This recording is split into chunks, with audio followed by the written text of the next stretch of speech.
Hello. What perfect timing. Hi. Hi, baby. You want to say hello?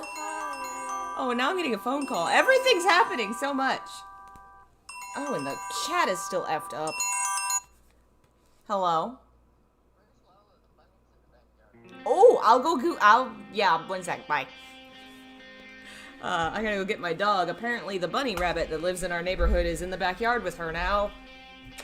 You watch this stream, Batman.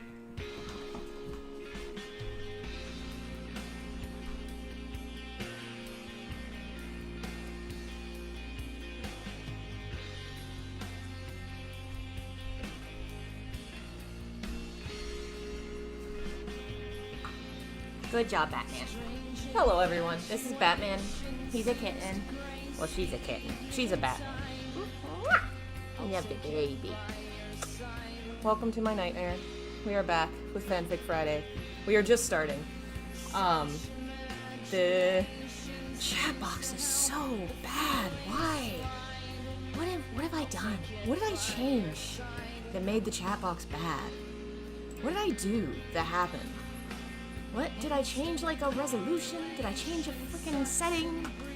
I don't know. I don't know what's happening. Also, do you guys want music while we listen to the story, or would you rather just have story? Because I can turn it off. Let's see if I can... Source, text size, does that change anything?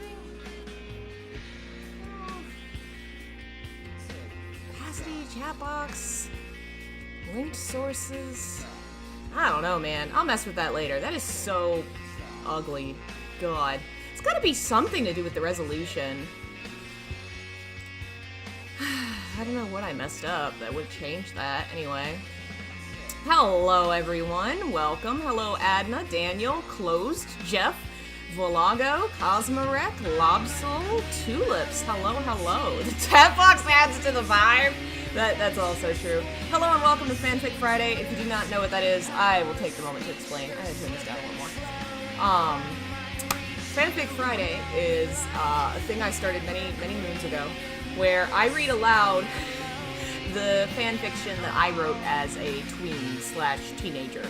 Different eras of my past history. These are stories I wrote, things that I wrote in the past. We've read quite a few. They're all over the place. From when I was like 12 years old writing self-insert Final Fantasy VII romance novels to now we're reading a Silent Hill story that I wrote about Silent Hill 4, where it's a romance story between Henry and Walter. Because I was a little horror nerd that liked gay dudes, and that was what I was into. Plot summary. It covered the events of the Silent Hill 4 game, and basically just kind of rewrote those events so that it added a new ending, where the new ending was everybody died, but Henry was able to like break the curse that made everybody angry ghosts, so now they're just normal ghosts. They just haunt the apartments. And other shit happened. There's backstory where his dad was abusive to him and he knew Walter back then. It'll be relevant this chapter. And now Walter's kind of a good guy, where it's gonna get into it in this story. I'm gonna go ahead and fade out the music. But before we do that, we've got to do our celebration, our thank you. I want to take the time to thank you, everyone. Which box has, if I could remember. Okay, that's that group. All right, I want to take the moment to thank all of our members. Why did it start in the middle? I don't know. Martina, Mary, Matt, Melanie, Melon Lord, Miguel, Mike of the Mole People, Mitchell, Morbid Romantic, Muffin Heretic, NF, Needlepup, Neelock, Nevade, Neza, Nintendo Man, NJ, Noah, Odd Molly, Oscar, Pablo, Pasqua, Paririru, Phantom Gamer, Phil, Philip, Phoenix, Poirez, Quills, Raki, Ramiz, Ranger Monkey, Riggio, Richard, Roger, Sagittarius, Someone Cools, Shara, Schneiderline, Silently on Sithis, Tora, Stephanie, Subby, Swelling Dragons, Telenovela, 10 Senshi, Terry Moon, That Guy Cast, The Bull Blue Jay, The Hour Man, The Pugilist, The Raven, The Silent Star, The Trinity Saga, Thomas, Three Possums in a Trench Coat, Tintin, Torashiro, Tyler, Unsaid Zeus, Valerie, Vale, Victor, Witch of Destiny, Wilton, Wesley, Where is the Lamb Sauce? White Mage, Whitney, Zach, Zakadaka, Zifrium, a name I can't read, A. Merks, Adam, Adrian, Akaten, Alejandro, Alexis, Alice, Allison, Amanda, Ambrose, Andy, Anthony, Ash, Ashler, Beo, Beggy, Bellfire, Billy, Brian, Captain of the Nightingale, Kat, Charles, Chloe, Chris, Citrus, Colton, Communist Hellhound, Cooper, Cordelia, Craig, Damien, Dana, Daniel, Darnett, David, Delvin, Desiree, Devious Minds, Doctor, Drew O'Connor, Droid, D-Scotes, Eddie, Edward, Elzam, Evan, Eve, Facundo, Gex, Handsome Ratch, Haley, Hey Darkness, It's Your Old Friend, Hobbit Potato, HTD, Human Person, Icy Baklava, Evans, Juster, Jamie and Jamu, Jason, Jean, Jeff, Jen, Jennifer, Jessica, Jency, Jose, Julia, Justin, Kairos, Katie Crime Spree, Kate's Messed Up Life, Kazune, Kelly, Kevin, Constantine, Christina, Lee, Levente, Lex, Limit Braver, Local Lucifer, Loki Lokash, Lucian, Luhane, Machina. I think we're back where we started. Okay. And let's take a moment to shout out a few specific folks. Want to thank, where'd my, I was going to play You're the Best Around. Our highest tier members over on Patreon, we have Sithis at, I think, God tier, and YouTube, we have Kazune and Handsome Ratch on God or Critical.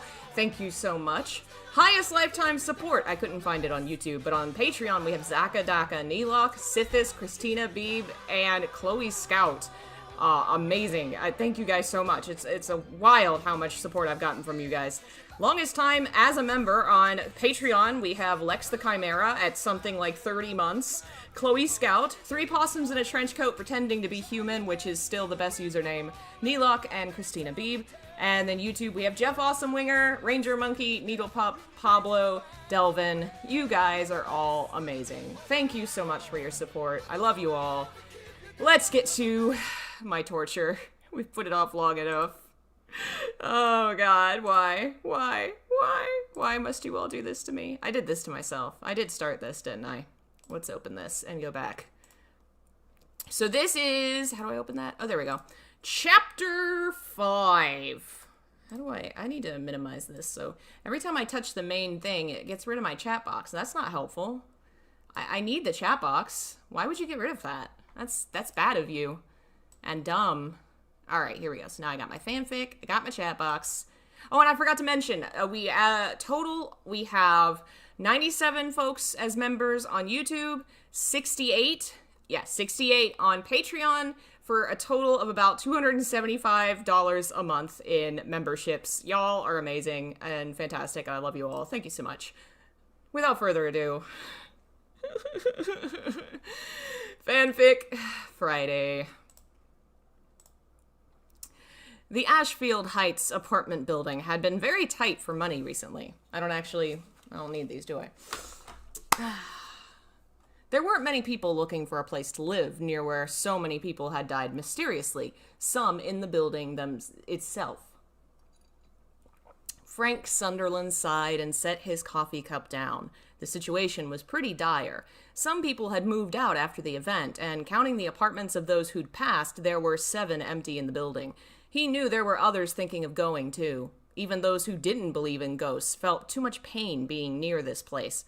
He couldn't leave, even if he wanted to. Money was tight for him. He was old, and, well, he had promised himself he wouldn't leave this place. Just in case he came back. Though the chance of that was slim. The box was gone. It had disappeared during the disastrous week of mass murders a while back. Frank tried not to dwell on it now, just as much as he tried forgetting the crime scene tape, the bodies being zipped into bags. It didn't work. A knock came at his door. Surprised, the old man paused for a moment, wondering if he was hearing things.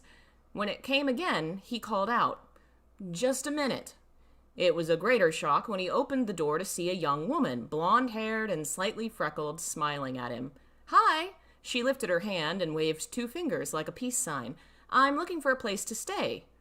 "I don't think this one's a really good choice." Frank hated to ruin his one chance at a new customer, but he'd never forgive himself if he let her go in there unwarned. But the woman just smiled and turned towards the door. "It's all right. I like the feel of this place." They were standing outside the hall to the 3rd floor. "I'd like to go look around for a bit, if you wouldn't mind." For anyone else, Frank would have said, "No, no." But something about this girl said she could take care of herself.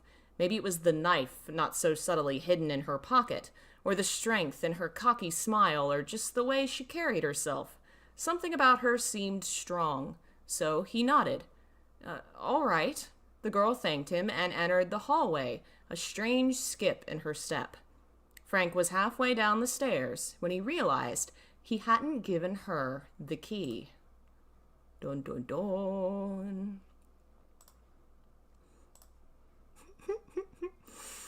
Henry was sitting at the kitchen counter, eating a bagel and reading a magazine, one he'd asked Walter to procure for him, a fan magazine for video games, when someone knocked on his front door. "Oh, it's a Bobbert!" "Hello!" A very rare Bob sighting. "Hello, Bob." "You say hello? Say hello, Grumpy Goblin." Okay, I put you down. Grumpy Goblin. Where was I? When someone knocked on his front door, he set down his breakfast and his reading, brushing his hands off. "Coming."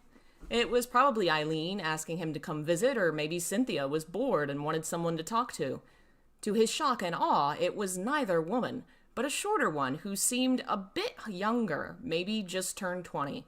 She smiled at him disarmingly and without saying a single thing, stepped into the apartment. Henry, mouth open, stared after her in shock. Who was she? The blonde looked around the apartment with sharp eyes. "I like what you've done with the place." She turned to the wall where the trunk used to be, now replaced with a short bookshelf holding his and Walter's favorite video games. She knelt to look at them. "Dude, Metal Gear Solid, great game." Looking up, she smirked at him. "You've got good taste." She put it back on the shelf and stood, continuing her look through the room. "The air is nicer. You use Febreze or something? Douglas swears by that stuff, but I just told him to stop smoking, and then the house will smell nice." Henry stared quietly at this woman, feeling slightly on edge. She didn't seem dangerous or anything, but weird. Why in the world was she here? Henry didn't realize he'd asked the question aloud until she looked up and smiled at him. "I wanted to meet you, Henry." Heart thumping, he walked around the counter into the kitchen. "How did you know your name?" She smiled and put a hand on her chin. "If this was a movie, this would be the part where I'd say, 'Because I know everything about you,' and then there'd be some dramatic scene where I reveal the secret or something." Henry stared with an eyebrow cocked. This girl is weird. Shaking her head, she turned towards him and laughed. "Life's not that easy, though. There's not much I can tell you yet." A soft smile came over her lips. "I guess I should just say, don't be afraid." They met eyes, and something in Henry's heart felt strange. "A little advice. You can't wait for things to happen without doing anything at all. Nothing will change if you don't make it." The woman walked past him, and he didn't stop her. Just as she got to the door, hand on the handle, he turned. "What's your name?" Pausing, she looked over her shoulder at him, a curious look on her face, and she shrugged. "Cheryl. Cheryl Mason." Then she was gone.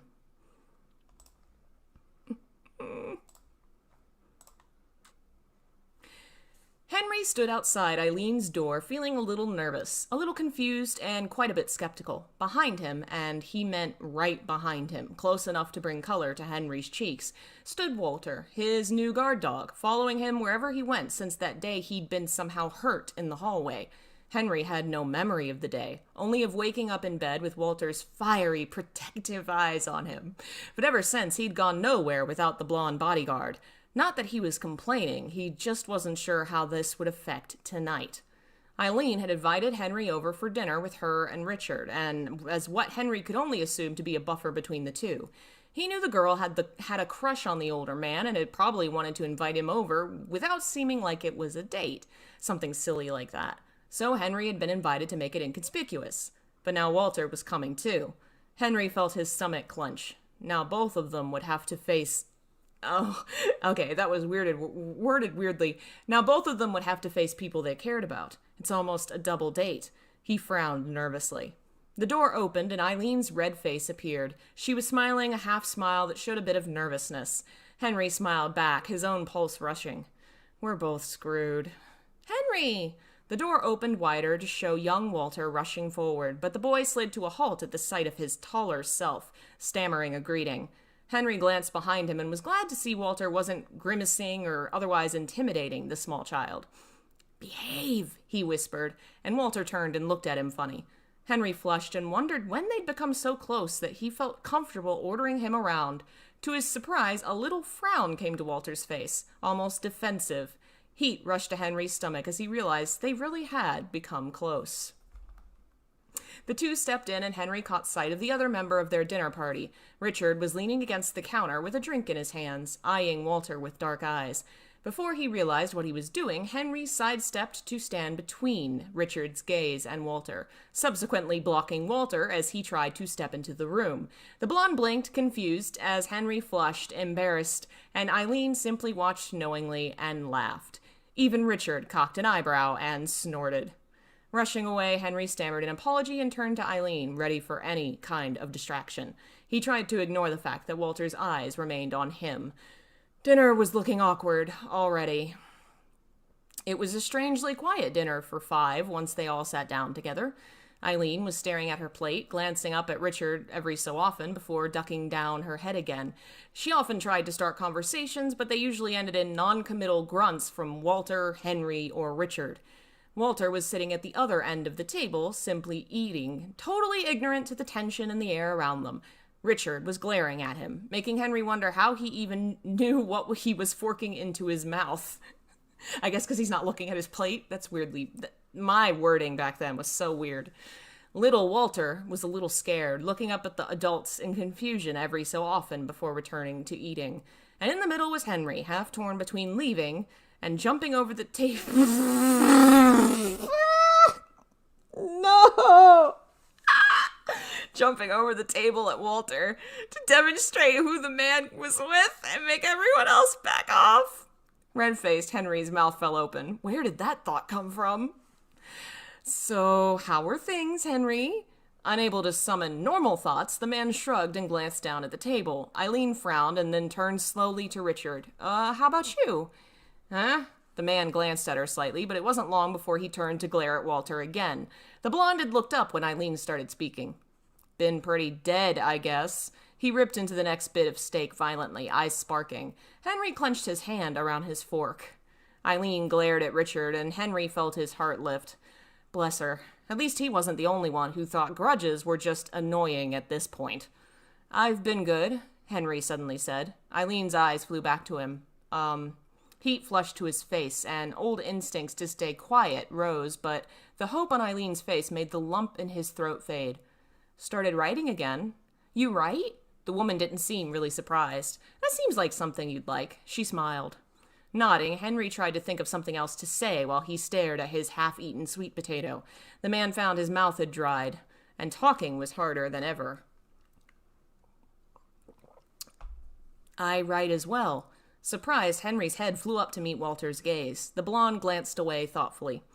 I used to like it when I was young. I didn't often get the chance. He left it at that, though Eileen and Henry didn't need to hear it to know why. Richard just glanced away. What do you write about? Eileen asked. Walter and Henry glanced back at her before Walter looked to him. In the spotlight again, Henry felt his stomach clench. Poems, songs. A little giggle came from the girl. That's just like you, so thoughtful and creative. Henry glanced down shyly, red on his face. That's funny, he thought. Dad always told me it was queer and a waste of time.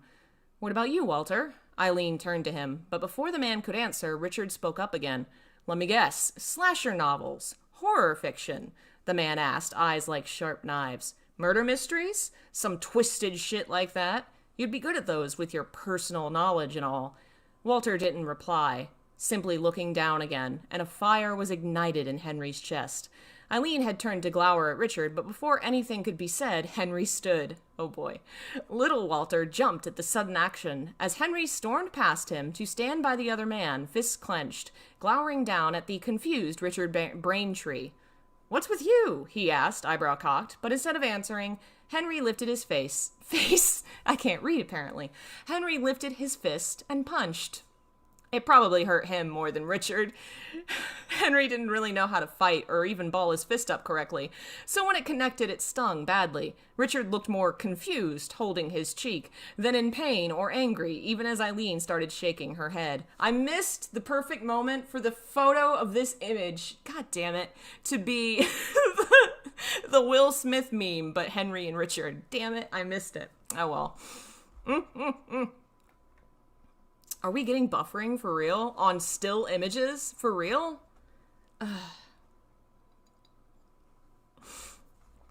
Okay, where were we? Eileen started shaking her head. This was a horrible idea. Henry began to feel ashamed, looking at Eileen with sad eyes. He had just... Horrified, he stared at his slightly red fist and grimaced. I ruin everything. A hand took hold of his. Henry jumped to see Walter beside him, shoulder to shoulder. I think we should go, the blonde whispered, breath tickling his ear. Then he turned to Eileen. I'm sorry, perhaps another time. It's fine, she smiled, and a part of Henry felt she was glad to have an excuse to be alone, sort of, with Richard. It would be little Walter's bedtime soon anyway. Henry let Walter pull him along to the door, and he almost apologized to Richard as they went. When they got back into room 302, Henry let out a heavy sigh. Walter, Thank you. Shocked, Henry stumbled. What? The man turned to face Henry, and they were only half a foot apart. I deserve what he says, but no one has ever defended me. He smiled a little, meeting Henry's gaze. Thank you. Hope bubbled in Henry's throat at the soft light in Walter's eyes. Was that an illusion, or was there affection in those pupils? He knew already the protectiveness the man felt for him. How would it feel to be protected in those strong arms? To hear romantic whispers against his ear? Oh, God. A voice from a few days before fluttered through his thoughts. You can't wait for things to happen without doing anything at all. Nothing will change if you don't make it. His hand twitched, eyes fluttering between the floor, the wall, Walter's soft hands, his face. Henry? The hand twitched again, mouth dry, and tongue swollen? Oh, God, what have you done to your tongue? What have you done? Go to the hospital. I think you're having a stroke. Mouth dry. He opened his mouth, and no words came out. Say something. Are you all right? Say anything. You're welcome. Oh, boy. Oh, boy. Oh, God, have you ever loved somebody enough that your tongue swelled? What is that? Why? What? How? Who? Anyway. Okay, there's a lot of italics in here. There's a voice talking to Henry in his head, but it's hard to bring it across when I'm reading aloud, so there's italics. You have a secret to tell. Cringing in his sleep, Henry clutched the bedsheets. No, came the choked cry. The room was closing in as all light fled his eyes. Yet somehow, perhaps an illusion born of fear, he could see vague shapes in the dark, monsters with stretching hands, reaching fingers clawing for him, thin and bleeding. Screeches filled the air as Henry bit back a scream. Then all the other illusions were gone, replaced by a tall, shadowy form. It was vaguely familiar. You must. A primal rage took over him as the helmet the thing wore somehow glinted in the neon light. I won't. Something, maybe the thick air, was holding him down even as he writhed and fought, and a voice echoed. It is the only way. There must be a line in the sand, a light in the dark. How else will you save him? Do not be selfish. Is this more of Muse's younger self tormenting her? Muse, I'm all ears. Yes. Yes, it is. Head shaking wildly, some of Henry's anger gave way to fear. I can't. Pain. Those were the letters in bold in his head, but there wasn't actually any agony.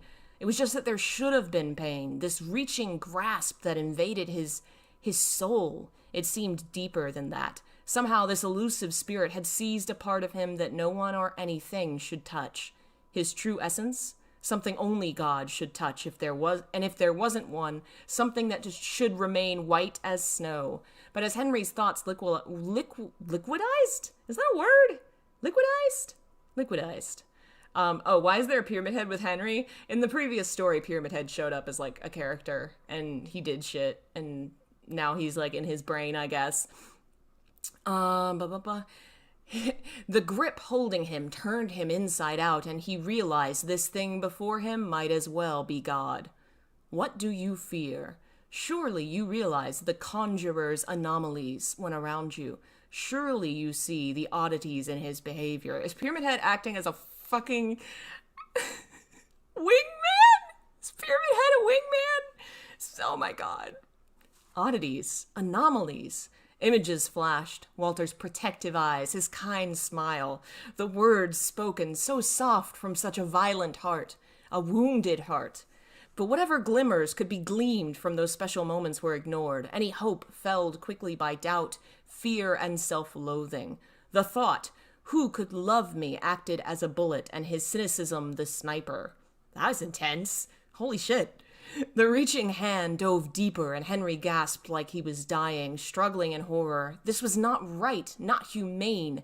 No one should be allowed to do this to him, to anyone, this monster from hell least of all. A fierce glare fell on the creature, even as his vision clouded and blurred until he couldn't see the thing. For me to judge, I must understand all.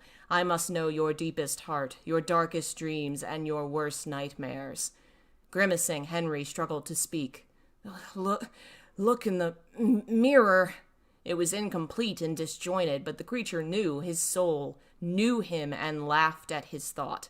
No, you refuse to obey me, so there is something that frightens you much more than I. Down, down, down, further. No, into the please don't. These aren't yours. Down into the darkness, and then they both can see. A blonde teenage lover, a cheap imitation of a passing dream, eyes wide and running away. When the need arose and the monster bared his teeth, the one he loved had left. He feared this, feared the emptiness.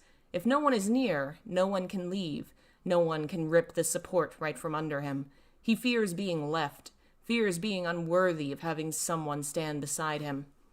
The tall human monster bearing down from above, rendering him all but helpless. Blow upon blow rained down upon him, upon his angel of a mother. He feared not the pain, but being unable to stop it, unable to fight, only able to watch as others were hurt or killed before him, as with his father, as in Walter's nightmare. The broken angel on the staircase. That he feared most of all. He feared her, the broken one, defeated and destroyed by her lover, the one who should have protected her. Henry feared the past repeating itself, feared being so in love with anyone at all he failed to see the danger rear its head. Like his mother, he was in love with someone who had hurt him, someone dangerous, and though the situation was different, it was precarious still. Henry would reach out to him with trembling hands, but fear always held him back. He didn't want to hurt anymore. It was a circular pattern. Fear of being rejected, fear of being helpless, fear of being hurt, all of which drove him from other people, from the entire world. He lived his life in his apartment, dwelling alone out of fear. Fear of being pushed away, of being beaten down, of being unable to stop it. I skipped a line. These are heavy thoughts for a heavy heart. Henry felt like he should be angry. He wanted to feel angry, but was too tired, too overwhelmed to feel anything at all. The dream world began shifting like water rolling on a lake, distorting. I understand your pain. I have judged you, Henry Townshend. You are a lost soul thrown upon the raging ocean without an anchor. Fear no more. Brave this last storm, and the worst will finally be past. Then it was gone. In the early hours of the morning, Henry's eyes snapped open. A dream faded quickly from his mind, and in an instant he couldn't recall what had disturbed him so greatly. Exhausted but unable to sleep, he stood and went to the shower. He'd just stepped in when a knock came on the door. "Henry, are you all right?" Walter's voice had a similar effect as usual, despite Henry's exhaustion. Yeah, I'm fine. Sorry if I woke you." I was awake. Henry briefly frowned at the odd tone, half a sigh as he shut the water off. Towel wrapped around his waist, he opened the bathroom door to see his friend's face. There we go. Feeling all right? He echoed the blonde's question. Now, looking at him, Walter seemed almost weary, black circles under his eyes. Defeated. Henry immediately stepped forward, almost chest to chest with the man. Somehow he managed to ignore this vital fact. "What's wrong?" Walter glanced up, shocking Henry again with the vulnerable look, eyes flitting over him. Then he shrugged. "It's nothing." The man hesitantly turned to go, but Henry took hold of his arm. No words were spoken. Henry waited. Once again, Walter's gaze flitted to him and then away. He was nervous about something, but what? "Nothing, Henry," he insisted weakly, a throat dry. "Just a bad dream." Turning his head, his hair fell like a curtain over his face. A dream? Henry winced at the thought of the kinds of things that could haunt this man. In fact, now that he was paying attention, the arm under his hand was shaking uncontrollably. Walter bit his lip, and the frightened gesture gave birth to a fire in Henry's heart. It'll be fine." The look hardened and the weakness faded, but Henry didn't let go. A thought occurred to him. "Where are you sleeping?" The taller man nodded to the office door at the end of the hall. Henry blinked. "Where? On the floor?" Walter didn't even deny or acknowledge it, and Henry's disbelieving eyes set on him. "I've lived through worse conditions." The horrid scenes flashed in his head, things no child should know. That's not living. Shaking his head, Henry's hand moved from Walter's arm to his hand, pulling him towards the bedroom. The man cursed himself. Why didn't I think to ask that before? "Henry." The door slammed shut behind them, and the brunette turned. "It's big enough for two. Later, maybe we can do something. Build an add-on for another bedroom or whatever. No one lives in the apartment next door." He was rambling, since he'd just realized he was almost bare in a bedroom with Walter. I mean, other than Eileen, but on the other side... "Henry, it's fine." The blonde held up his hands. Embarrassment temporarily forgotten, Henry turned on him. "No, it's not. This is our home. You should sleep in a bed, at least." He then turned away, red-faced, heading towards his dresser. Somehow he managed to grab a new pair of boxers and pajama bottoms without dropping the towel, and then turned to leave the room. But Walter was still in his way. He shyly glanced up, perhaps afraid he'd said something wrong, but Walter was just watching him. Henry nervously met his gaze. "You care about me." It was a fact, a statement. Why? The photographer could have written a paper on the subject, but speaking, Walter should have known by then that he and speech were not friends. Tongue thick in his... Why is his tongue so thick? Tongue thick in his throat. Henry has a health problem. He swallowed dryly. What am I supposed to say? But before he could stutter and stammer himself into a faint, Walter stepped aside. It was cowardly, he knew, but Henry took his opening and ran. When he returned, Walter was asleep on the side of the bed by the window. For a minute, Henry stood dumbly with his eyes transfixed on the soft light falling on his face, his messy hair. He'd never seen a sight so angelic and demonic at the same time. He was a bit tall for the bed, slightly curled with his knees and arms bent, mouth partially open like a child. Slowly, Henry walked to the bedside and sat down as carefully as possible. The man noticed the blue coat hadn't left the other's frame. Did he ever take it off? His shoes were still on even. He wasn't even under the blankets. Henry swallowed. This man was hardly human. Everything that could define humanity had been stripped from him long ago, and it wasn't just madness and death, but things like remaining dressed for bed, denying himself the comfort of even a good night's sleep. Had he ever known such a thing all his life? Had he ever had one night of safety, lost in warm darkness without terror or pain? Tears fell unbidden down Henry's face as he sighed. The damage done to this soul could likely never be repaired. What did Henry think he could offer? One last heartbreaking sigh, and he laid down. He didn't bother pulling the blankets back either. Sad. A few hours passed in their sleeping. The clock in the living room ticked the time. The second hand flew round and round, coming nearer and nearer to the moment of sunrise. On this day, 6:54 on the dot, Closer it inched. The closer it got, the slower it seemed to travel, until it came to a complete halt, right before the change from 6:53 to the next moment. It froze, and all three hands stood still.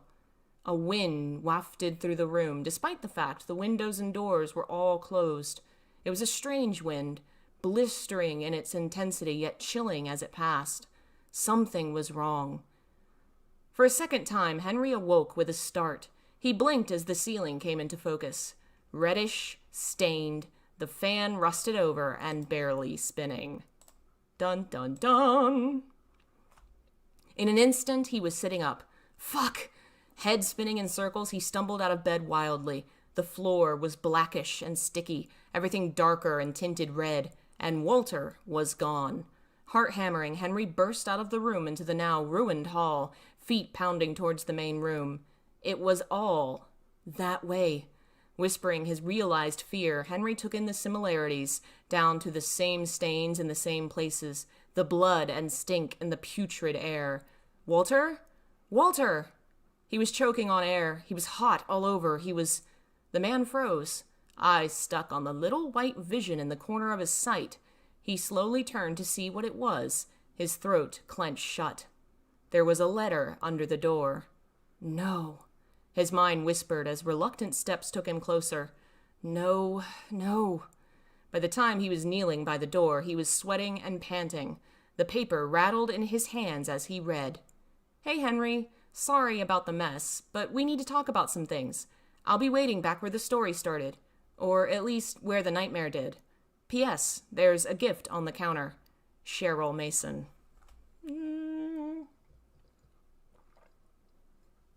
Who made the photo? I made the photos. Yes, they are fun. Henry, dropping the letter, stood and rushed to the counter. Sitting on the blood-stained marble was a pistol with a few clips. This time, when his hands reached out, they weren't trembling. The chains weren't back on the door, so it was easy to leave and begin his search outside. Despite how much he never wanted to venture back to that world, Henry knew that he once again had no choice. Walter was gone, and the letter was much too convenient. What is it? Does he need help? Noises in the dark. Bloodied tile ripped by clawed hands. The screeches of a damned soul. It was all so horribly familiar, as being from the past and from his horrid nightmares. Fear had given way to cold indifference, settling in his stomach like a lead weight. It took a few minutes to gather his strength after, but eventually Henry took in a deep breath, turned the door handle, and stepped outside. The empty hall was back to its torturous, writhing form, the living blood crawling upon the walls and dripping on the floor. Clank, clink. His feet hit the grates, a new addition revealing fires burning far below. That explained the sweltering heat choking him. Henry's eyes fell on something else that was different. The wall across the room looked different. It looked like it used to when he peered out his peephole, bloody handprints dotting the wall. The photographer... Now my tongue is thick. The photographer's eyes darkened. Without realizing it, he began to count. His mind heard the numbers, but he saw faces, the images of the dead. 1, 2, 3, 4, 5. Long gone phantoms, some of them, others lingering on like an aftertaste. 6, 7, 8. Painful memories of monstrous corpses. 9, 10, 11. He kept going faster. 12, 13, 14, 15. The horrible room of the past, the scent of smoke and candles. 16, makeup all over the ground. 17, joyful screams of the delirious. 18, a sick man got a sick end. 19, struggling to speak through the pain.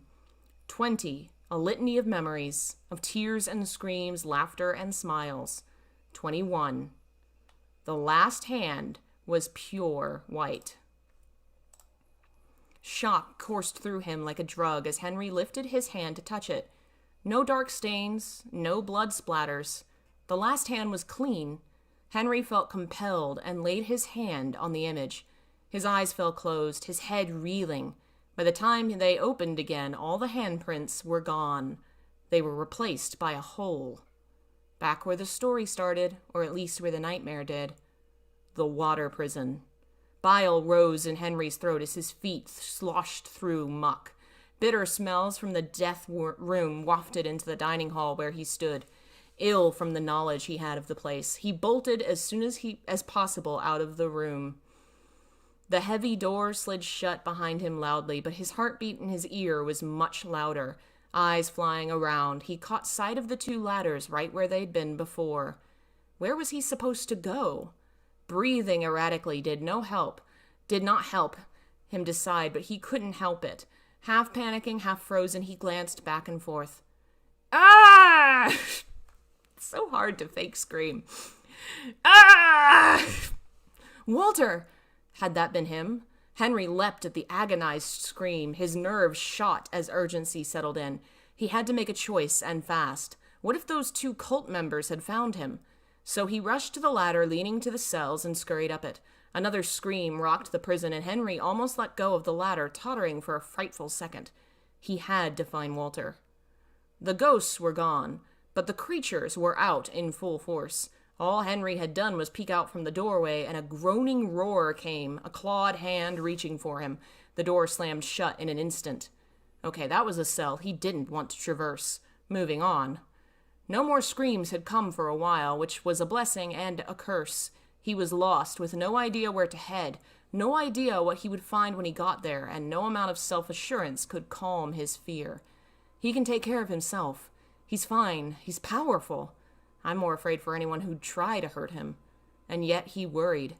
The man had traveled the whole floor in a great circle, and neither Walter nor any hint of him had been found. The only choice was to move on. Down was impossible, because the door was locked, so up it was. When he had rounded the outer wall and entered the door, something new greeted him. Instead of the usual room full of cells, Henry was faced with a long, dark hallway. Almost dank hallway, not dark. Almost totally dark.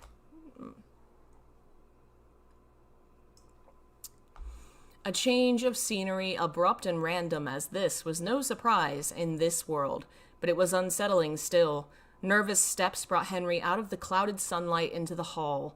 The door shut behind him, and all light was locked out. Thump, thump went his heart in his ear as he fumbled in the dark, trying to reopen the door. He couldn't even find the handle. Trembling, he turned to face the darkness with a sick twist in his gut. There was only one way to go.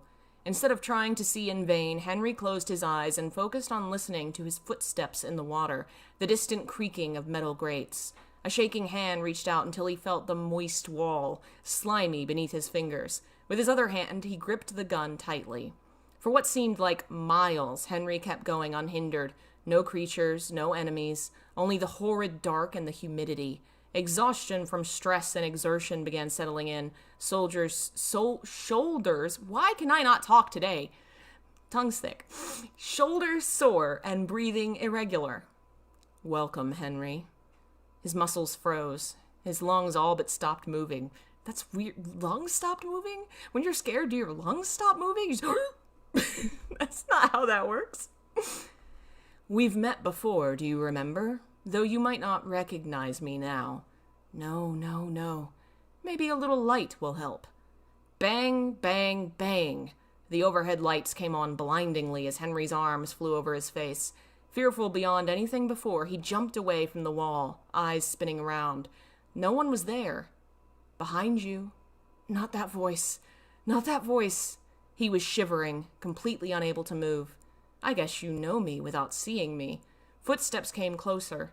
Every muscle in his body jolted to life, and he willed himself to run, but running instead became turning to jelly and falling to his knees, tears flooding his eyes. Stay the hell away from me. Laughter. The same laugh. So horrified, petrified, Henry finally pulled himself up and started to run. Run! The echo still followed him as the path suddenly dropped out from under his feet, but he couldn't stop running, and down he fell into the abyss. His feet found the end of the endless fall, and somehow he steadied himself at the bottom. The very next second he collapsed on his knees, choking on air, and his... Oh, that's weird. I wrote choking on air and pale, as in he is pale, but it sounds like I'm saying he's choking on pale. Oh god, he's choking on pale. Oh god, what is he gonna do? his gun clattering to the ground, dry heaving until he hurt. His weak hands covered his eyes, and he fell apart. I can't afford this, he thought, sobbing and wiping his eyes. Not now. Weak-kneed, he forced himself to stand, even as he wobbled in place and sucked in air. He picked the gun up, comforted by the cold steel. Ahead of him was another dark hall. The man forced himself to run, knowing he had to be getting close. He had to find Walter before he did. The hall became slightly illuminated, and Henry heard voices, and then a scream. He jumped, ready to rush in unprepared, but he stopped himself. Breathe in, breathe out. Slowly he edged up to the doorway and poked his head out. It was a large circular room, tall and wide, and in the center was a circle, some sort of symbol drawn in red. There was Walter, on his knees, hands stretched and chained to the ground. Blood poured down him, head hung and mouth gaping. He was shirtless, and 2 large wounds bled profusely from his shoulders. Henry's heart wrenched in his chest, and he gripped the gun so hard it hurt. 2 people stood in the room, George Roston and Jimmy Stone, of course. One was at the far end, reading and muttering under his breath, with a knife in one hand. On an altar in front of him was a familiar box, the one Henry had taken from Frank. The flesh of the mother. The knife came swooping down on the box, and blood flew.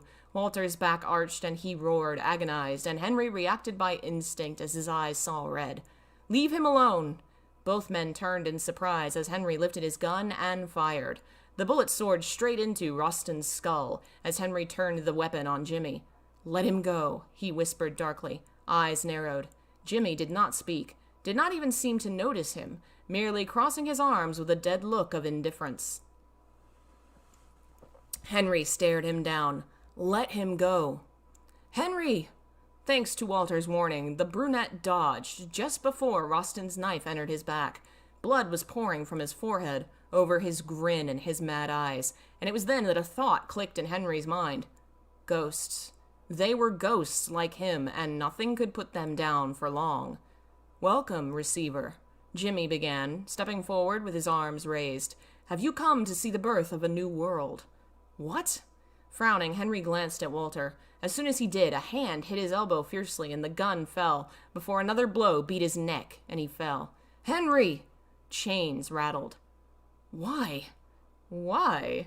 Jimmy seemed surprised, looking down on Henry with disinterest. It is the will of our God that this world be cleansed by the fire to be remade. He gestured to Walter. When Alessa failed, that became your duty, but always you fought and refused God's grace. We instructed you, but you perverted the incantation, and now it falls to us to finish it. Confused and enraged, Henry growled and rushed to stand, but a foot descended hard on his back. Screams erupted, both Henry's agonized yells and Walter's enraged roars. Perhaps we could use one to inspire the other, George offered with a smirk. Jimmy nodded, returning the look with a cool smile. Perhaps. A hand grabbed his collar and pulled him up as he struggled, dizzy and tired and rushed by anger? Rushed by anger. He's rushed. Okay.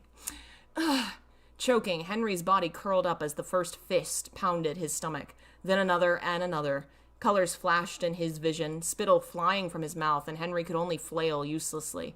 Henry! Henry! Was that in his head? Walter?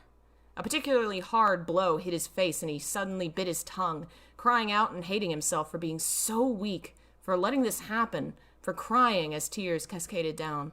Henry, listen to me. Open your mind to me. Quickly. What? The hand punching him was bruised, entering the priest's sleeve and returning... Okay, so I guess, again, my wording, and he bruised his hand punching Henry, so he goes to get a knife. But that sounds so weird. That's so not how you would say this. Returning with a knife. Revulsion had Henry trying his best to lean back away from the glimmering edge, gasping for breath. It's the only way to stop them. I know I promised I never would, but I cannot let them hurt you. For a brief, frightening moment, Henry choked and realized what it could mean, what it could reveal. And then the knife shone in the light, the rusted edge coming closer to his neck, trapped between the fear of pain and the fear of rejection. Henry realized he was really tired of it, always running from something that wanted to hurt him. He let it all go, along with every mental wall he'd ever constructed to protect himself. It was a flood of waters of the soul, drowning in the most blissful way imaginable. The water was warm, caressing inner wounds, panic and pain melting away. It was as if Walter was embracing him, whispering sweet nothings. And then it was hot, cheeks flushed, the scent of rust and gunpowder, the feeling of being filled by someone else's thoughts and dreams, nightmares and fears. Jimmy Stone paused, the knife a mere inch from Henry's neck. Wide eyes stared at the changes on the man. The brunette wasn't shivering, or making any noise, or doing anything at all. And then he started to change. His skin began to turn pure white, his hair black and dusty like soot, and all his clothes seemed to fade and melt into a dull gray. The body fell limp, and then the eyes snapped open, red rimmed by black. "He's possessed!" The priest realized all too late, jumping back and searching in his pocket. George, meanwhile, tried to wrap an arm around Henry's neck, but the elbow breaking his nose put a stop to that. Henry was dropped, landing on his feet, before sauntering towards Jimmy with a blank stare to chill any soul. The man pulled out a handful of saint medallions to wear around his neck, his composure finally faltering. There was an echo in the room. As Walter spoke, so did Henry. "Those won't work here," they both muttered.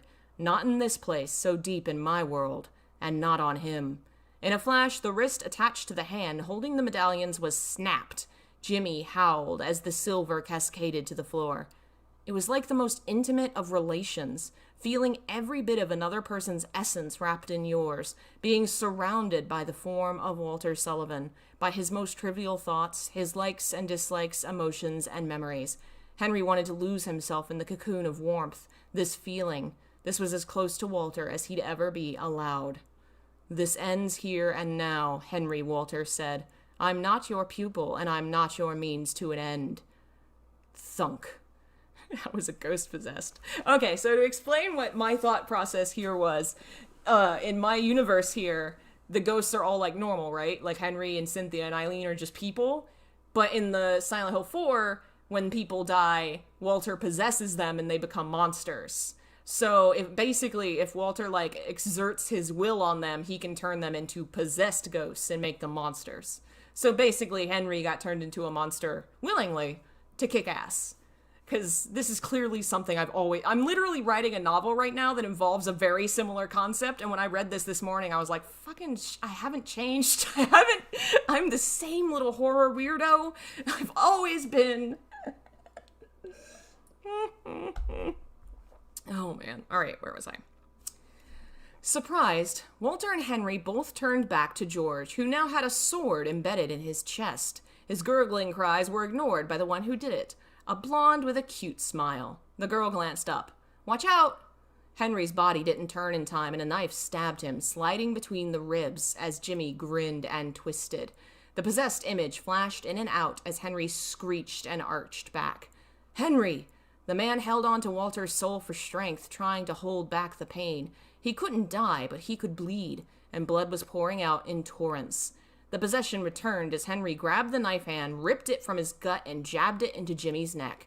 The screams died as blood filled his mouth, and Henry punched the man's nose. It crunched beneath the force just before Henry fell weakly to his knees, the last of his strength gone. "Henry!" The possession began to fade, but Henry grabbed it, wrapped his thoughts and his mind self all around it like a child wrapping themselves in blankets to keep away monsters. "Don't leave me, don't leave me. Henry, don't leave me." The water around him was washing away as Henry stood on the beach, cold and alone. "Henry!" The blonde girl was kneeling beside him, steadying him. "It's okay, you can let go." Head shaking wildly, he tried to pull Walter back with weak fingers. "Don't!" The girl, Cheryl, put a hand on his and smiled knowingly.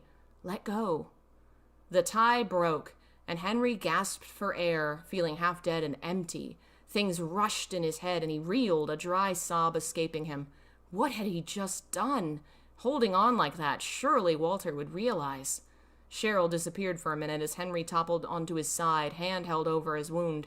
From there, he could see Walter's hunched form, shoulders shaking. Blue eyes met brown. It probably wasn't the smartest idea. But Henry turned onto his stomach with a sharp cry and moved, his trembling arms ahead of him. He pushed and pulled, a trail of blood behind him, struggling to reach his friend. The lines of the ritual circle blurred as he passed over them until he collapsed before Walter, breathing erratically. "Henry." Walter's voice was thick, choked. The brunette struggled to sit up. "Sorry. Should have gotten here sooner." Walter shook his head, sweat pouring down his cheeks. "I should be sorry. It's my fault." He watched intently as Henry managed to get to his knees in front of Walter. The pale-faced, exhausted brunette tugged weakly on the chains a few times. They didn't give, and he collapsed on the blonde's chest. "Sorry," he whispered again, mouth almost touching his porcelain skin, his head beneath Walter's neck. Beneath Walter's neck. Lying on his bare chest, he could feel the man's heartbeat. With each rapid breath the beaten man gave, his head rose and fell. "Oh, okay." "Why?" the taller one muttered. "Why would you ever be sorry for me?" His head lowered, and Henry could feel his labored breathing against the top of his ear, the blonde hair falling down and surrounding both their faces. "I killed you." A small chuckle escaped Henry as his heart rushed nervously. His head shook against Walter's chest. "You set me free," he said, and shock erupted on the other's face. Footsteps approached, a girlish chuckle. Sorry to interrupt. Neither man had the strength to turn and look at her, and Henry didn't have the desire, eyes remaining on warm skin. But there's still something we have to do here. She knelt by Walter, who didn't even glance at her, still staring with narrowed eyes at the brunette, who burned under his searching gaze. A hand reached out, and when the girl touched the chains holding Walter, they vanished. Without their support, Walter began falling. There. Oh, no, that's not the right image. Where's the other one I made? 9, 10. That's the one. They're in the wrong order. My bad.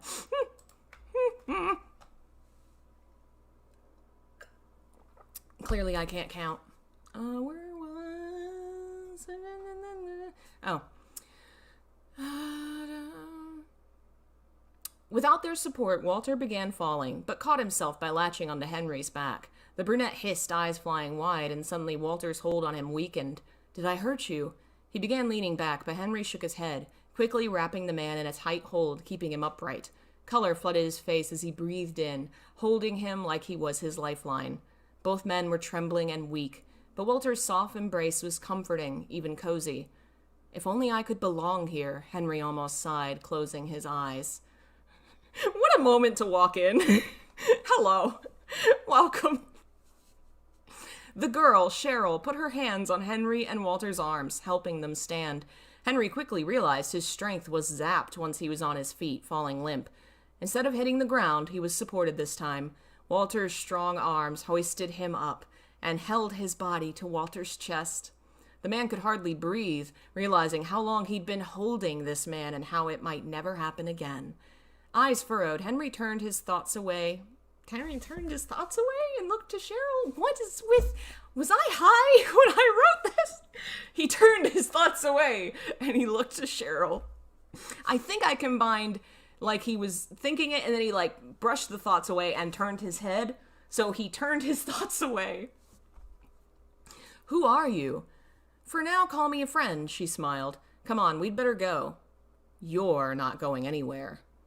Henry's eyes snapped open. He jumped in Walter's embrace, a stifled gasp escaping as his horrified eyes turned to the doorway across the room. He stood there, barely in shadow, killing Henry's heart with his presence, destroying his sanity with his existence. Jesus, I'm a 10-year-old, this style of writing. "I don't care about the two of you. I'm here for the boy." The man stepped into the light, and Henry's worst fear came to life, whole body trembling as he bit his lip.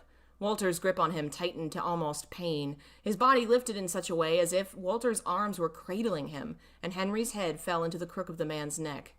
"Henry, is that?" The brunette started to panic, shaking his head wildly and grasping Walter's arms tight. "You're dead. You're dead. You're dead. Henry, you're dead. You're dead." "I am alive." The man threw his arms up and grinned. "As long as you are. I live through you." "No." "Oh, yes." He chuckled and resembled a Cheshire cat stepping forward. "I'm inside you. all the time. Henry. Walter tried to look at him, but the man fought his way from his love's arms, stumbling forward. Hiding his wound with a trembling hand, he reached for his abandoned gun and lifted it. The man smirked down the barrel.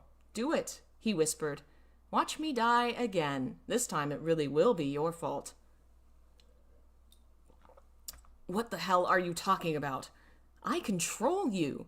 The bestial man grinned wildly. Henry started to shake his head, and suddenly the man jumped forward. "I control you!" In his shock, Henry waved the gun and fired, missing by an inch. Walter shot forward, but Cheryl leapt in... but Cheryl leapt between them. I just saw what Bad Wrong Fun said. The monster smirked, looking at where the bullet was embedded in the wall. "Admit it," came the murmur as he turned back. "Everything you've done has been for me." Henry stared, arms lifted, unable to do anything but listen. "Every choice you made was for me. Avoiding people, avoiding yourself, afraid." The man started walking forward. "You're afraid others will be like me, or afraid you will turn out like me. Hurting others, getting hurt. Fear." Slowly, Henry moved back, his eyes transfixed. "Never getting close to anyone to protect yourself. You convinced yourself you don't need it or want it, that closeness. Trusting people only causes pain." The man smiled. "I taught you that. You learned well." Henry tried to shove the words out, tried to form thoughts of his own. "You're wrong." "Am I?" He laughed. "Well, how about this? You tried to protect all the victims of Walter Sullivan, but he sadly managed to kill them all." The man smirked. "That's what you tell yourself, at least." Henry's lips started to bleed. He was biting it so hard. "You wanted to protect them. You tried. Seeing others being hurt the way you were, unable to protect themselves." He shook his head. "But the fear won.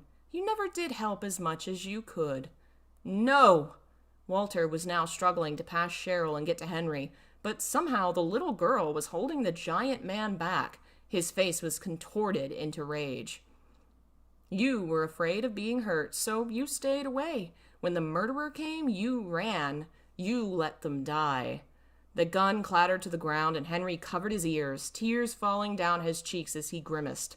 Shut! And what's more, why did you protect the woman so fervently? Why did you decide to fight that man once Eileen was hurt?" He pointed to Walter. "The answer's easy. Shut up! Eileen was your mother." The entity murmured and seemed pleased by Henry's horror. The man now stood right before him, and the man had stopped right before him. The man, I think I meant Henry. Henry stopped shivering, but still stared at the ground. His hands started to fall from his ears.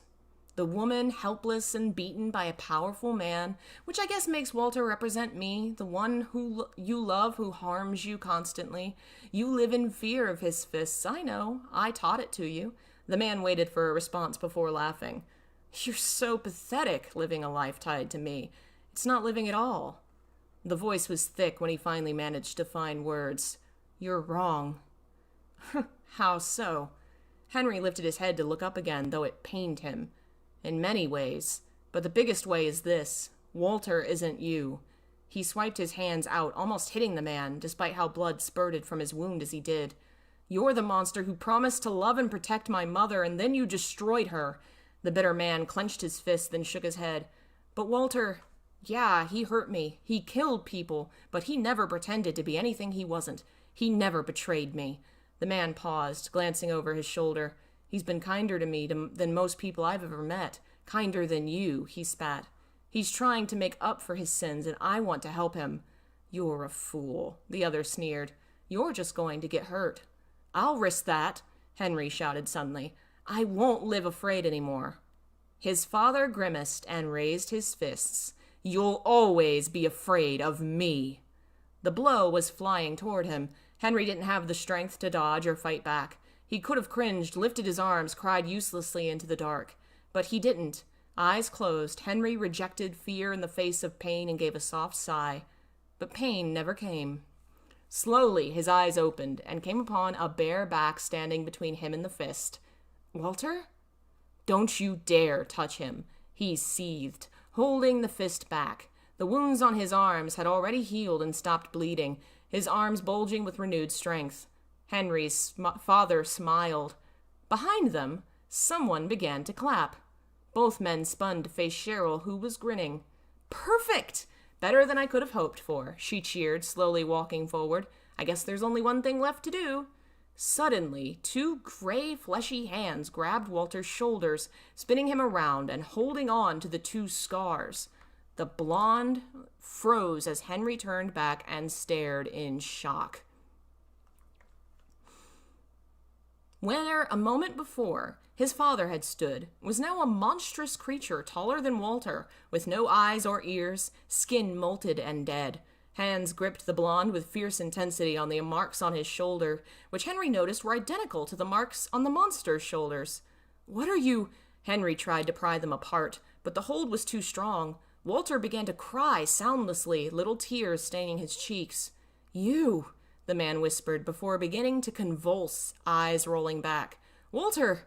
"Let it go," the beast demanded harshly. The shaking increased as a drip of red flooded Walter's mouth. "Stop it!" Henry tried to step between them, but he was suddenly lifted off the ground, pulled back by muscular gray arms. On and on the movement went as the torrent of blood poured from Walter's lips, and Henry struggled in vain to help him. And then it stopped. The blonde's lips parted, and something fell from the floor to the ground, fell from them to the ground. It was small, black, and shriveled like a prune, blood coating it. The beast let Walter go, and Henry, too, was released. Finally free, the brunette rushed and grabbed his friend before he could hit the ground. "Walter! Walter!" Where's the... Okay, that was that one. There we go. The creature that held Walter knelt and picked up the thing.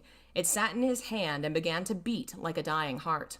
"Mission success," the thing joked, its horrid mouth splitting his face in a grin as it looked to its ally, the thing with the helmet, which had held Henry back before. "Mission? What are you talking about?" Being almost killed and watching his friend get hurt had made Henry strangely talkative. The two beings turned to Henry, sitting on the floor cradling his love, anger flashing in his eyes. It seemed like they were staring dumbly. "You can hear us." "Of course he can. I told you he was different," Cheryl said as she walked over, kneeling by Walter's other side. "Don't touch him."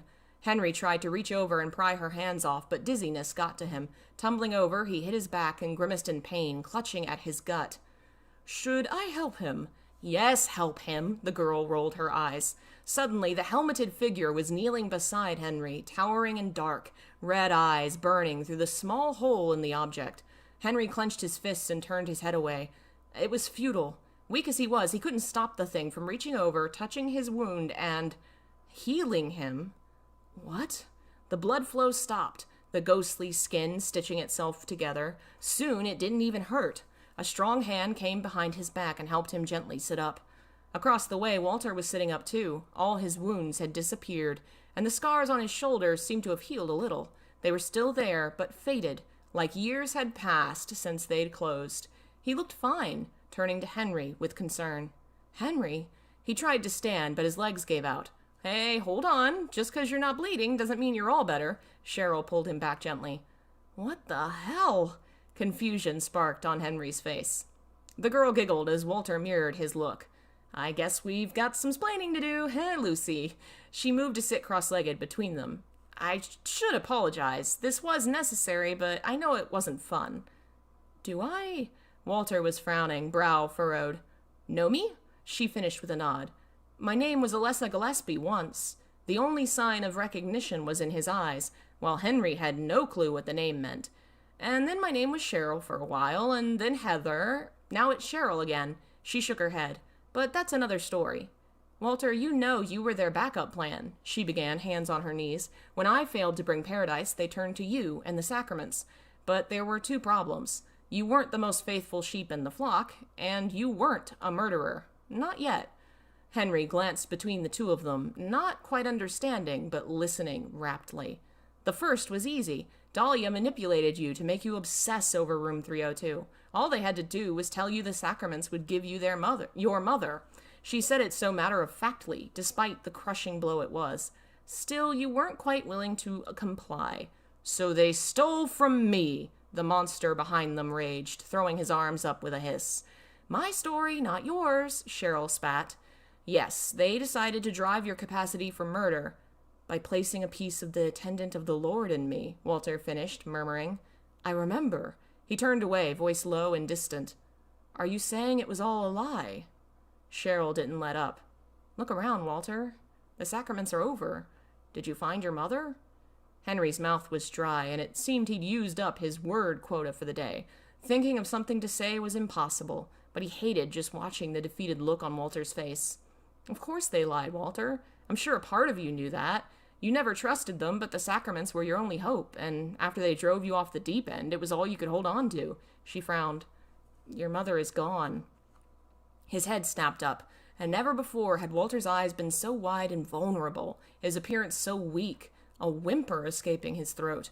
Henry leapt to his side. He didn't say a word, just latched on to his friend, an arm going around Walter's back, the other raised in front of him. Nothing left his lips, but he glared, stance protective and defensive, his hands clenched. Anyone could see it in Henry's eyes. He would leap into the fires of hell for this man, and in a way, he already had. Walter froze. A light gasp, perhaps from both of them. The brunette realized his action, the heat of his hands on the other man's breast. Red color rushed to his face, and his mouth dropped as he furtively glanced to see Walter's eyes. They were... what? Henry glanced away, afraid to keep contact, but he didn't think he'd seen disgust. He even began to lean away to correct his mistake, but found his progress halted when a strong hand gripped his upper arm. He looked up in shock. Laughter interrupted the tense moment. See? Cheryl grinned. Who needs a mother when someone loves you like he does? Henry's heart almost died in his chest, stomach twisting as a bitter cold feeling slipped down his spine. He looked up again, afraid to meet Walter's eyes, staring at the hand gripping his. A raspy voice. Henry, the shivering had started again. I've ruined it. The one person I've cared for, he'll be gone, and now he'll leave. Henry. Henry's hand started to lower, but another hand grabbed his and moved it back to its place above Walter's breast. Staring in disbelief, Henry watched as that pale hand relaxed over his, and the fingers stroked lightly over his skin. His pulse rushed at the soft touch. Look at me. Even if he'd wanted to comply, Henry was too shook up. His bravery for the day almost fried. He stared sternly down. A sigh. The hand holding him moved and cupped his chin. Henry couldn't believe the touch. Couldn't believe what was happening as the hand gently turned his face up. It couldn't force his eyes to look into Walter's, but in that moment, what else could he do? There was something enigmatic and drawing in about his eyes in the moment, staring into Henry's as if looking for something and knowing exactly where to find it.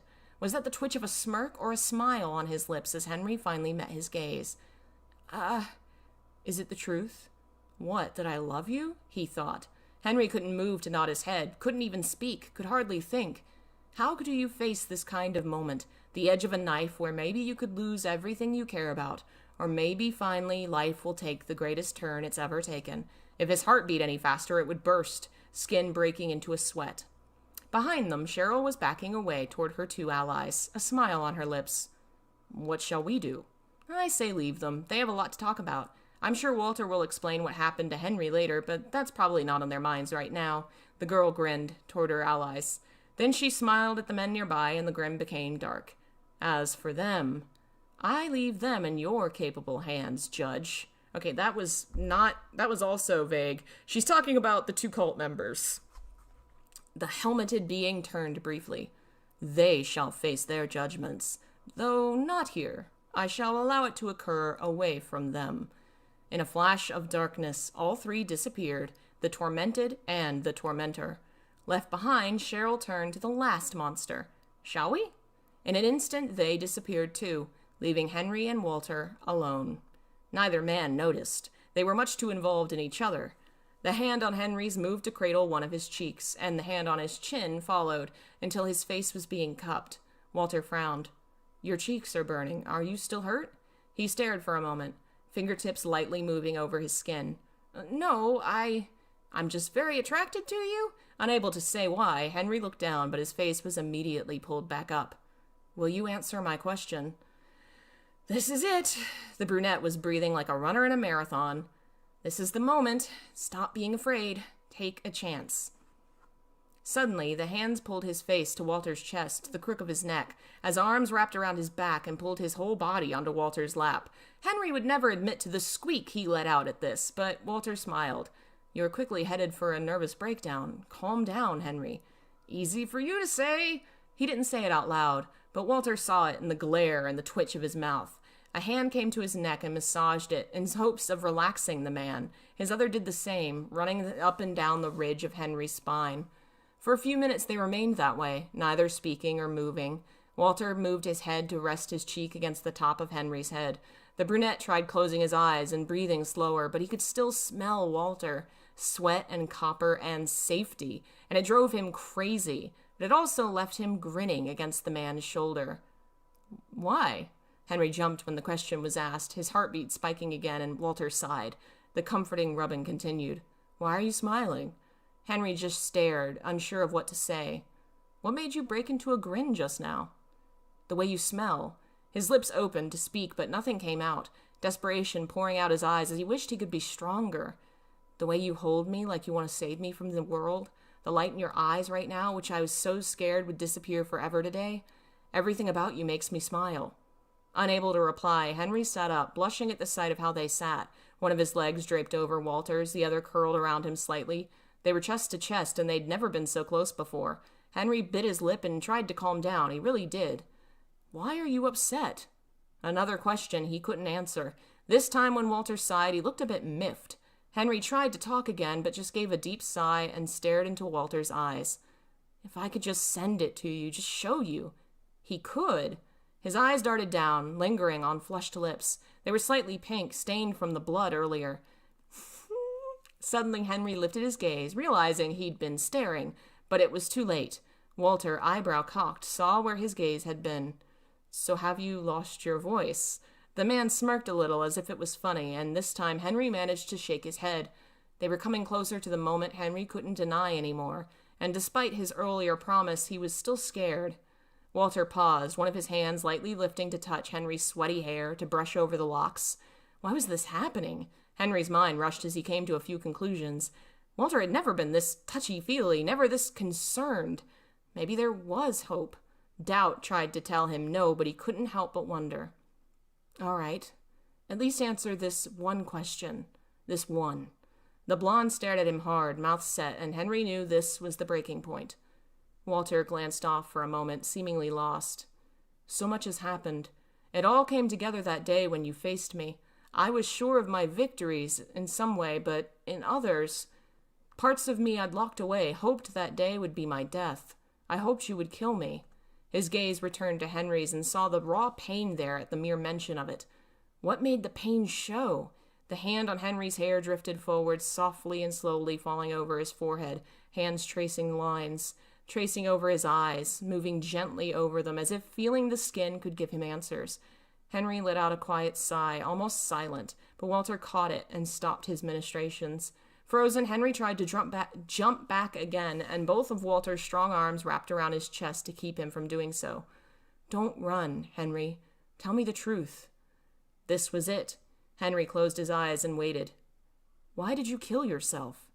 That wasn't the question he was expecting. Eyes open again, Henry examined Walter's confused face. You completed the sacraments for me, sacrificed yourself for me. Why?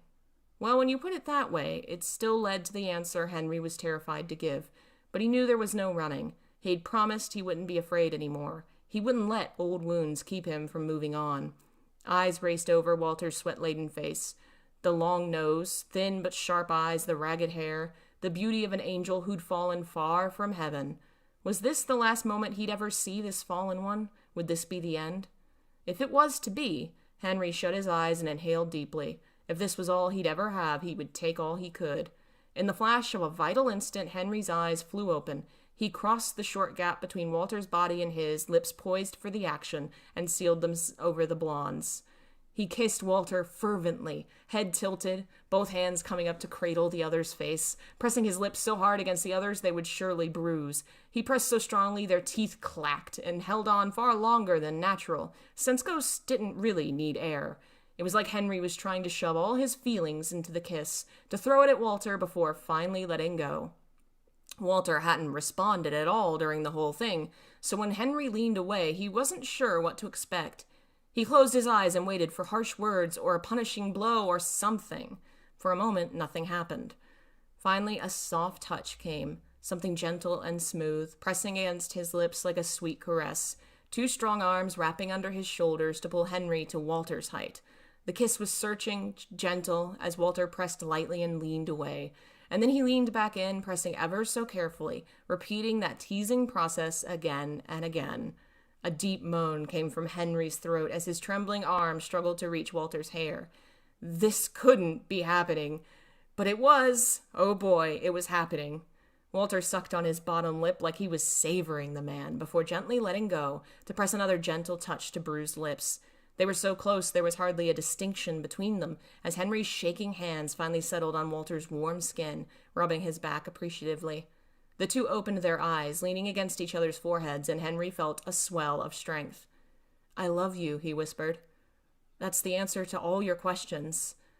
At those words, something flashed in Walter's unusually bright eyes. They were now deep and dark like the depths of the ocean, colored by desire. Walter kissed him again, this time rough and domineering, as if trying to devour his mouth, trying to swallow the beautiful words as they came out. "I love you." Oh my God. Something wet brushed Henry's mouth and the man's spine tingled. Where had Walter learned this? Shyly he opened his mouth into the kiss, and Walter smiled, and it felt funny against his skin. Henry's hands dug in a little as he angled his mouth up, opening wider. A few soft, nervous touches ensued, and though it could hardly be called a battle, Walter soon came out dominant. Oh my God, their tongues battled for dominance. Came out dominant. When they finally broke apart an eon later, Henry was laughing and crying, shoulders shaking from the effort. Henry? The man, smiling through his pouring tears, looked up to see a similar, though slightly subdued, version of his own expression. A few soft tears trailed down Walter's cheeks as his mouth curled into a smile. "I love you." And every painful moment from this day, from this year, hell from his whole life, was worth living through, because Henry was in love. He was loved, something so many people took for granted as a normality. They don't consider years of loneliness in a small apartment or years of agony locked in a prison cell. They don't think of the awkward moments between potential lovers as they try to feel out the water and decide if this person will hurt them or hold them through the night, to trust or not, to take a chance or let fear keep them from ever really living.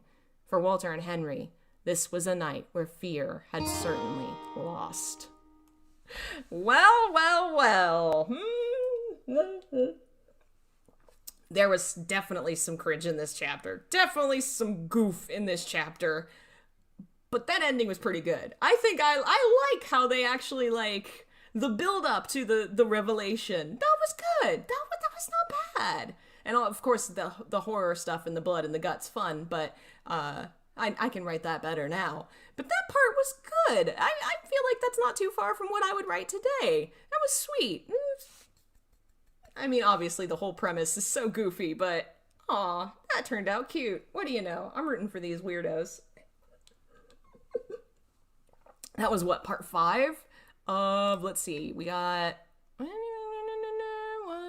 1, 2, 3, 4 more parts.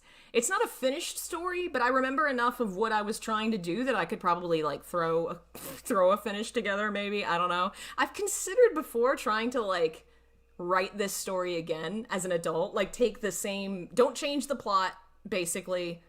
Keep the same plot points, but update it. You know, write it as if I was trying to tackle it as an adult now with my skills. And maybe I'll do that. It could be fun. I don't know.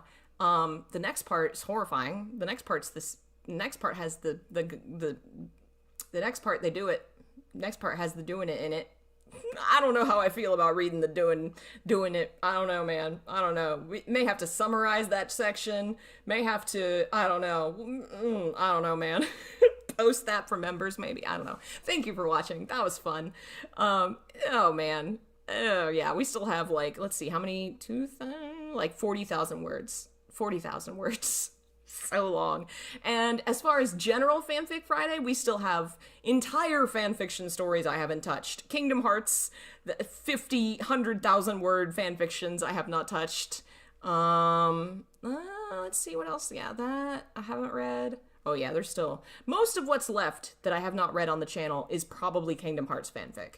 I haven't looked at my other account. There might be something on the other account that since we're just chilling anyway, let me look at what my other account has. The old stuff we're almost all the way through. Kingdom Hearts is probably what's left. With the Kingdom Hearts story, actually, I wrote a lot of crossovers, so it kind of covers a lot of different things. It's the oldest thing I've written, so it's gonna be cringe. It's gonna be bad. I wrote it when I was like 11, which is hilarious. So that might be fun. Oh, I do have, there's one Final Fantasy VII story I haven't read with y'all, just a one-shot. I'm thinking we're gonna keep doing it like once a month, kind of spread out the amount we read so that we don't run out of stories too quick. Did we complete the Sephiroth fic? Did we finish reading the Sephiroth fic? We didn't!